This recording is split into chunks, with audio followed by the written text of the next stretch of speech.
Hi there, everyone. I'm Sarah, and I'm thrilled to share an incredible story with you today. It's about a woman named Sophia, and trust me, her tale is one you won't forget. It's a roller coaster of emotions, filled with love, betrayal, and ultimately redemption. So, grab a cozy drink, settle in, and let's dive into this wild ride together. The story is called I Drove 7 Hours to See My Parents, and a Stranger Opened the Door. Picture this. Sophia, a 32-year-old corporate account manager, is living her best life in a bustling city. She's worked hard to carve out a successful career, earning a solid paycheck that's allowed her to snag a beautiful apartment right in the heart of downtown. Not too shabby for a small-town girl who grew up far from the city lights, right? Her family, her parents, and her younger sister, Emma, who's 24, live about 7 hours away by car in a quiet neighboring state. Emma still lives at home with their parents, which some might find surprising, but let's be real, rent prices these days are no joke, and staying home can make sense. Sophia doesn't visit as often as she'd like. Work keeps her busy, and life in the city is a whirlwind of meetings, deadlines, and the occasional night out with friends. Plus, 7 hours is a long drive, and Sophia's not exactly a fan of flying. She'd rather keep her feet on the ground, cruising along with her favorite playlist than deal with the hassle of airports. So, she stays connected with her family through phone calls and texts, catching up when she can. But everything changed one day when her mom called with some big news. Out of the blue, Sophia's mom called her voice brimming with excitement. "Sophia, honey," she said, "your dad's 60th birthday is coming up in just 4 weeks, and we're planning something really special." 60 years old, can you believe it? Time flies so fast, doesn't it? Sophia could still remember thinking her parents were ancient when she was a kid, and now here they were, hitting such a milestone. "That's amazing, Mom," Sophia replied, her heart warming at the thought. "What are you all thinking of doing for the big day?" "Well," her mom said, "we want to throw him a party at the house. You know your father, he's not one for fancy restaurants or big, flashy celebrations. He'd much rather be at home, surrounded by family, in his favorite old jeans and flannel shirt." That was classic Dad. The man was so set in his ways, Sophia wouldn't be surprised if he showed up to his own birthday party in the same worn-out outfit he'd been wearing for years. She could picture him now, stubborn as ever, insisting on comfort over anything else. Sophia had already been brainstorming the perfect gift for her dad. He'd always had a soft spot for cigars, not an everyday habit, but something he enjoyed on special occasions, savoring the moment with a good smoke. So, she decided to go all out. She visited a high-end tobacco shop in the city and found a stunning cigar box. It was handcrafted from rich mahogany, with polished brass corners and a luxurious felt lining inside. It was absolutely gorgeous, and yes, it cost her a pretty penny, but for her dad's 60th, it felt worth every cent. A few days later, her mom called again, sounding a bit stressed. "Sophia, I've been thinking about the party," she began. "I really don't want to spend all day cooking and cleaning. You know how overwhelming that can be for me." "I totally get it, Mom," Sophia said, understanding her mom's need to keep things simple. "What do you want to do instead?" "Well," her mom replied, "there's this wonderful restaurant downtown that does catering now. We could order everything we need from them, delicious food, desserts, the works. But it's going to cost about $1,800 for everything." There it was. The hint wasn't subtle, but that was how her mom operated. She never directly asked for money, but she had a way of making it clear what she needed. Sophia didn't hesitate. "Don't worry about it, Mom," she said warmly. "I'll send you the money today." That same day, Sophia transferred the $1,800. Within an hour, her mom called back, gushing with gratitude. "Sophia, you're such a wonderful daughter," she said. "Thank you so much. The party's set for Saturday the 15th. Can you make it?" "Absolutely," Sophia replied, already mentally rearranging her schedule. "I'll clear everything and be there." And that's exactly what she did. For the next 3 weeks, Sophia worked tirelessly, making sure all her accounts were in order and her clients were happy. She even pushed a few meetings to the following week to free up a long weekend with her family. She was determined to make this trip special. 2 days before the trip, Sophia texted her mom to confirm. "Hey, Mom, everything still good for Saturday? Should I aim to arrive around noon?" Her mom replied quickly, "Yes, everything's perfect. We're so excited to see you, honey. Your dad's been asking about you all week. See you Saturday." Sophia felt a wave of excitement. Everything was falling into place. She had the perfect gift for her dad, the party was all set, and she was looking forward to some quality time with her family, something she hadn't had in far too long. Friday night, she packed her overnight bag, carefully tucked the cigar box into her car, and checked that everything was ready for the long drive. She set her alarm for 6 a.m., knowing 7 hours on the road would get her to her parents' house right around lunchtime. That would give her plenty of time to settle in, freshen up, and maybe even help with some last-minute party preparations. Saturday morning, Sophia was up and out the door by 6:30. The drive was surprisingly pleasant. Once she got out of the city, traffic was light and the weather was perfect, clear skies and a crisp breeze. She had her favorite playlist blasting, stopped for coffee twice to keep her energy up, and made great time. As she got closer to her parents' neighborhood, a familiar warmth washed over her. You know that feeling when you start recognizing the streets and landmarks from your childhood? The old oak tree on the corner, the faded stop sign, the neighbor's quirky mailbox, it all felt like coming home. But when Sophia pulled into her parents' driveway, something felt off. She sat in her car for a moment, staring at the house. It looked different somehow, but she couldn't quite put her finger on it. The yard seemed tidier, maybe? Or was it the front porch? Had her dad finally fixed that creaky railing he'd been grumbling about for years? Shrugging it off, she told herself they must have done some landscaping. Grabbing her overnight bag and the cigar box, Sophia walked up to the front door, her heart light with anticipation. She pressed the doorbell, but the sound was different, sharper, unfamiliar. "That's weird," she thought, brushing it aside. After a few seconds, the door swung open and Sophia found herself face to face with a complete stranger. He was an older man, maybe in his 70s, with gray hair and glasses, looking just as confused as she felt. "Can I help you?" he asked, his tone polite but puzzled. Hi," Sophia stammered, her mind racing. "I'm looking for my parents. This is their house. I'm Sophia." The man's expression shifted from confusion to concern. "I'm sorry, young lady," he said gently, "but I think there's been some mistake. I bought this house 2 weeks ago. I don't know anything about your parents or where they might have gone." Sophia stood there frozen, her heart pounding in her chest. Her brain couldn't process what he'd just said. "I'm sorry, what did you say?" she asked, even though she'd heard him perfectly. "I bought this house 2 weeks ago," he repeated, his voice kind but firm.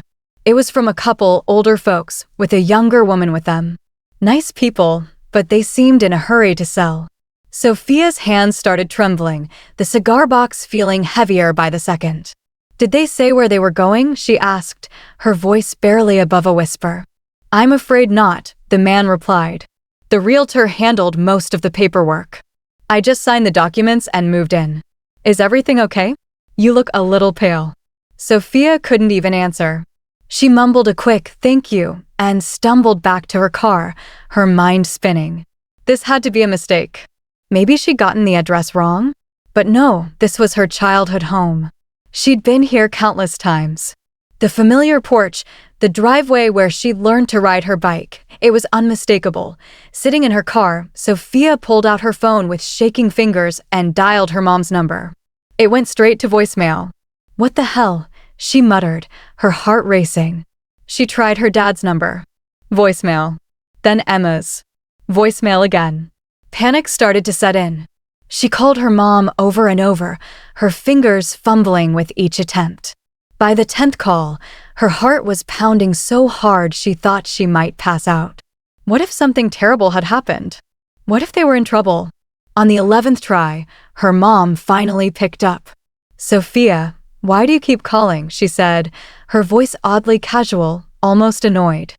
"Mom, what the hell is going on?" Sophia shouted, her voice trembling with a mix of fear and anger.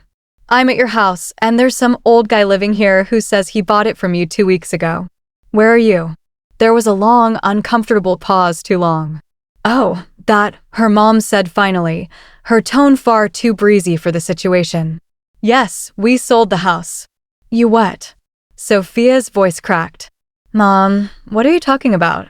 Why didn't you tell me?" "Well, it all happened so quickly, sweetheart," her mom replied, as if it were no big deal. "Your sister, Emma, met this wonderful man from Europe online. He said he was in love with her and invited her and us to come live with him. He has this stunning villa with his own vineyard. It's like a dream come true." Sophia felt like the air had been sucked out of her lungs. "Europe?" she gasped. "Mom, what about Dad's birthday party? What about the catering I paid for?" "Oh, we're actually celebrating your father's birthday right here at the villa today," her mom said, almost cheerfully. "It's so much nicer than anything we could have done back home." Sophia couldn't breathe. This wasn't real. It couldn't be. "Mom, are you insane?" she shouted. "You can't just sell your house and move to another country without telling me. I drove 7 hours to be here." "Sophia, you need to calm down," her mom said, her voice sharp now. "This is a good thing. We're happy here, really happy. And honestly, you would have just interfered, trying to give us advice about everything like you always do." "Like I always do?" Sophia repeated, stunned. "Mom, I've been nothing but supportive." "Listen, I have to go," her mom said abruptly. "We have guests arriving for the party. Don't try to find us, okay? We're starting a new life." And with that, she hung up. Sophia sat there, staring at her phone, feeling like her entire world had just imploded. The reality hit Sophia like a freight train. The house, the mortgage, the betrayal, it all came flooding back. For years ago, her parents had called her in tears, desperate. They were behind on their mortgage payments, and the bank was threatening to foreclose on their home. They begged Sophia for help, promising it was only temporary. "We'll pay you back as soon as things get better," her dad had said, his voice heavy with emotion. So, Sophia stepped up. She took over their mortgage payments, $1, $200 every single month for 3 years. She also covered the back payments they owed, totaling around $60,000 to save their house. 6 months ago, they'd finally paid it off completely. Sophia had even driven out to celebrate with them. Her mom made a big dinner, her dad opened a bottle of wine, and they toasted to the house being theirs, free and clear. But now, they'd sold that very house, the one Sophia had poured her heart and savings into, and taken the money to run off to Europe with some stranger. And that $1,800 for the catering? It was never for a party. It was just another way to squeeze money out of her before they disappeared. Sophia started laughing, not because anything was funny, but because the alternative was breaking down completely. They'd planned this, the fake birthday party, the catering money, making sure she cleared her schedule, all of it. They'd been gone for 2 weeks already, and they let her drive 7 hours thinking she was coming to celebrate her dad's birthday. She tried calling them back, but now their numbers went straight to voicemail. They'd blocked her. She opened their family group chat, gone. She'd been removed. Facebook, Instagram, everything blocked. They'd erased her from their lives like she'd never existed. Sophia sat in that driveway for another hour, trying to process the betrayal. Then she remembered her Aunt Karen, her dad's sister, who lived just 20 minutes away. If anyone might know what was going on, it was her. Sophia dialed her number. "Karen, it's Sophia," she said, her voice shaky. "Sophia, honey, how are you?" Karen replied warmly. "Are you in town for your dad's birthday?" "Aunt Karen, do you know that my parents sold their house and moved to Europe?" Sophia asked, her voice breaking. There was dead silence on the other end. "They what?" Karen finally said. "Sophia, what are you talking about?" Sophia poured out the whole story, the stranger in the house, the phone call with her mom, the blocked numbers, everything. When she finished, Karen was furious. "Those bastards," she said, her voice trembling with anger. "I can't believe they'd do this to you, especially after everything you've done for them." "I don't know what to do," Karen, Sophia admitted, feeling lost. "I don't even know where to go."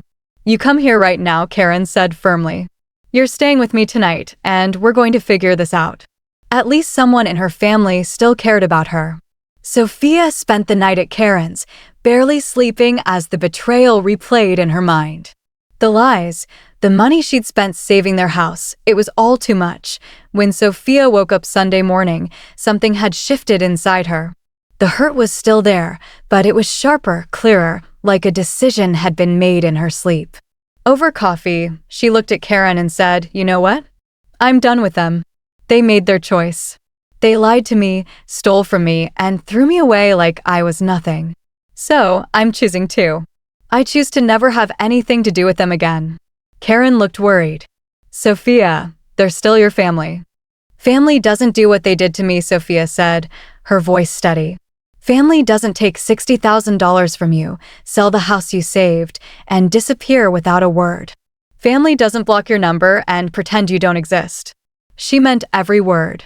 Driving back home that morning, Sophia felt an unexpected sense of relief. A weight had been lifted. She no longer had to worry about her parents' problems, send them money, or deal with her mom's passive-aggressive hints. She was free. Over the next 2 years, Sophia threw herself into her work with a new sense of purpose. She earned 2 promotions, her salary climbing from decent to exceptional. And you know what she did with all the money she wasn't sending to her parents anymore? She saved it. She started dreaming bigger, not just an apartment, but a real house, something that was hers and hers alone, where no one could ever betray her again. After a year and a half of searching, she found the perfect place, a charming house in a quiet neighborhood. It wasn't fancy, but it had good bones, a big yard, 3 bedrooms, and 2 bathrooms. Most importantly, it had no ties to her lying family members. The day she got the keys was one of the happiest of her life. Walking through each room, she felt a deep sense of pride. She'd earned this, paid for it herself, and no one could ever take it away from her. Sophia also started dating again. She met Mike, a kind, down-to-earth consultant who worked on one of her accounts. He was stable, respectful, and had his life together, everything her family wasn't. They'd been together for about 6 months when everything changed again. One Tuesday evening, Sophia was making dinner when her doorbell rang. She wasn't expecting anyone, so she glanced through the peephole and her blood ran cold. There, standing on her porch, were her mom, dad, and Emma, looking tired, worn out, and carrying battered suitcases. Sophia stood frozen for a full minute, her heart pounding. Part of her wanted to pretend she wasn't home, but they'd clearly seen her car in the driveway. Finally, she opened the door, keeping the chain lock on. "How did you find my address?" she asked coldly. "We asked around," her mom said, looking older and thinner. "Friends, relatives, people talk, you know. What do you want?" Sophia demanded. Without warning, her mom pushed past the chain and stumbled into the house, bursting into tears. "Sophia, we're so sorry," she sobbed. "We made a terrible mistake. That man was a fraud. He took everything from us." Sophia closed the door and crossed her arms. "Get out," she said, her voice like steel. "Please, just listen," her dad said, his voice broken. "The villa, the vineyard, it wasn't his. He was just renting it. For 3 years, he kept asking us for money, business expenses, property taxes, you name it. We gave him everything from selling the house."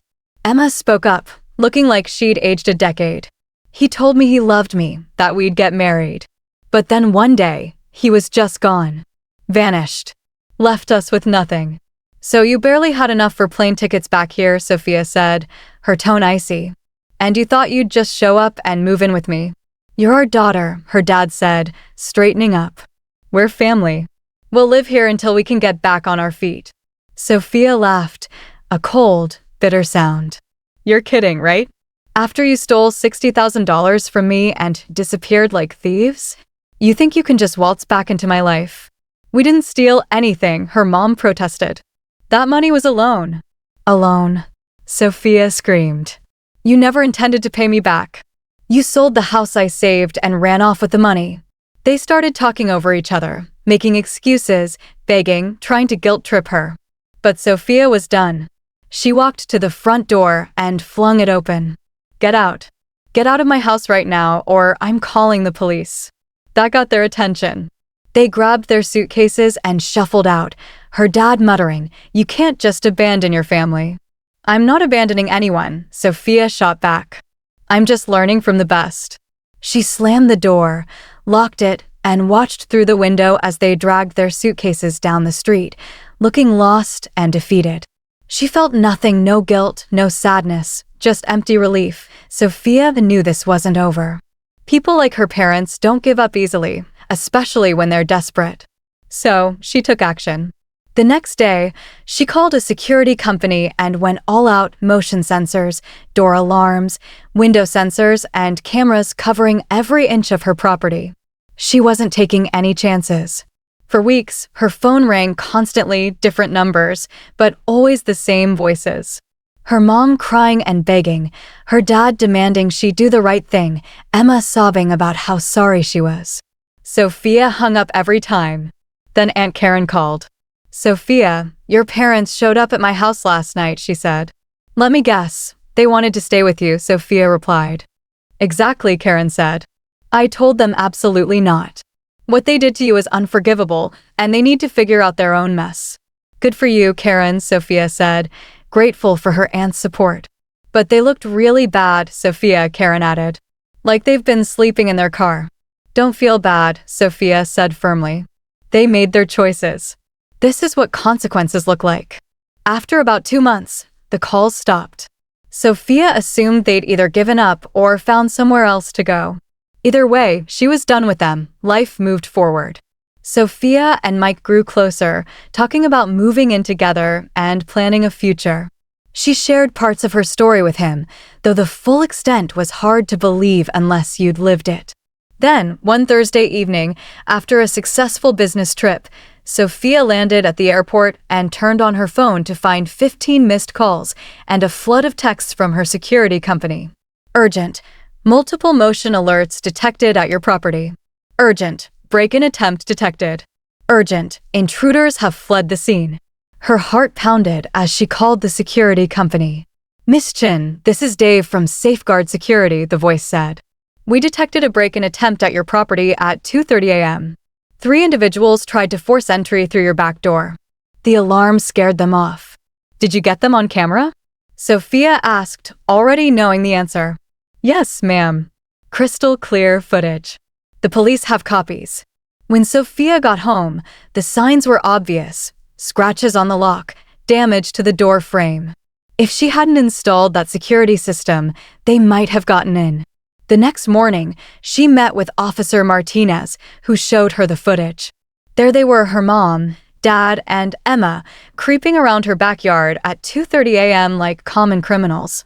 Her mom held a flashlight, her dad wielded a crowbar, and Emma stood watch. "Do you know these individuals?" Officer Martinez asked. "Unfortunately, yes," Sophia said. "They're my parents and sister, and I want to press charges." As they spoke, her phone rang, a number she didn't recognize. It was her mom. "Sophia, please don't hang up," she pleaded. Officer Martinez gestured for her to keep talking. "What do you want, Mom?" Sophia asked coldly. "I know you're angry about last night," her mom said. "We were desperate. We've been sleeping in our car for weeks. It's getting cold, and we just needed. You needed to break into my house like criminals," Sophia cut in. "I have you on video." "You can't give that video to the police," her mom cried. "We'll go to jail." "Actually, Mom, I'm with a police officer right now," Sophia said. "He's seen the video, and we're filing charges." Her mom started sobbing. "Sophia, you can't do this to us. We're your parents." "You stopped being my parents the day you stole from me and disappeared," Sophia said. "You're just 3 strangers who committed a crime. Goodbye." She hung up and turned to Officer Martinez. "I want a restraining order, too." The restraining order was approved within a week, 500 feet minimum distance, no contact of any kind, with immediate arrest for violations. 2 years have passed since then, and Sophia's life has only gotten better. She and Mike are now engaged, planning a small, intimate wedding next spring. They're both thriving at work, and they're even thinking about getting a dog to complete their little family. Sophia has no idea what happened to her parents and Emma after their arrest, and she doesn't care.